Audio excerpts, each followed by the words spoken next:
Okay, I'll try and be as brief as possible. I just want to touch on a few issues. First is around the local government funding, the overall funding available. I very much welcome the fact that local government funding this year is approaching the 5 million, but we should never lose sight of the fact that we're only getting back to where we were back in 2008. Funding for local government dipped to its lowest level, in fact, in 2015, when it dipped below €4 million.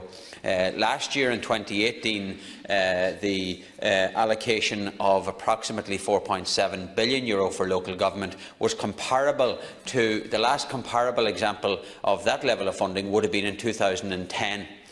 So we're really only standing still, because if you take inflation into the mix, we're worse off now than we were back in 2008. So I would strongly argue that the whole issue of local government funding needs to be kept on the agenda. Councils need to be adequately funded, and it is quite worrying that, you know, what the monies that have gone over to Irish Water, they haven't been replaced in the local government funding model. OK, I accept that Irish Water are now carrying out some of the responsibilities, in fact most of the responsibilities that local authorities would have been carrying out on the water end of it. But nonetheless, that is a net cut in funding to local authorities.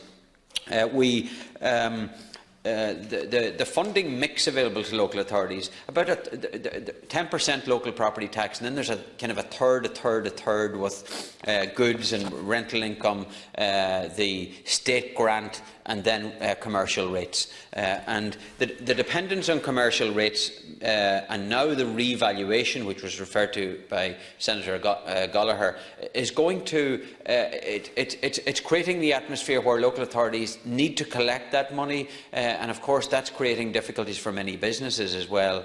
But I think, aside from that point, I think that we should be looking at providing additional powers to local authorities. There's lots of state services that are carried out by government departments and these quango organisations that could be driven through local authorities and at least have a democratic oversight. And I think that there should be a root and branch review carried out in the Custom House of some of those services. And I think that this doubling up of state quangos doing services that are beyond the reach of democratic scrutiny should be ended. And if we can drive that through local authorities, I think that at least you would have the oversight with local councillors being able to act on behalf of the people in terms of questioning the delivery of those services. I think also the Customs House really and the department have an overarching power arsenal around the way that local authorities spend their money. Councillor Humphreys touched on it, and I would agree. There's a complete lack of autonomy available to local councils on how they spend their money. There's a block grant from the department, and there's very limited or very strict criteria around how that money can be spent.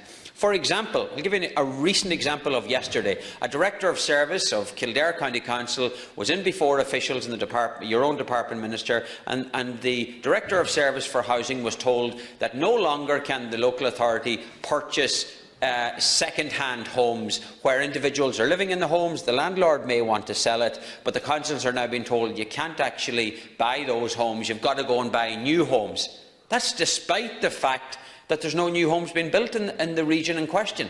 This is makes no sense whatsoever, and I think that there needs to be a reality brought into this. These are being brought forward by local authority members all over the country, but unfortunately there seems to be a lack of joined-up thinking. And I think that at a grassroots level, the local authorities hear it on the ground. They should be listened to by your department, not lectured to, as is happening at the moment. In relation to the powers of councillors, they should be given additional powers. Time is short today.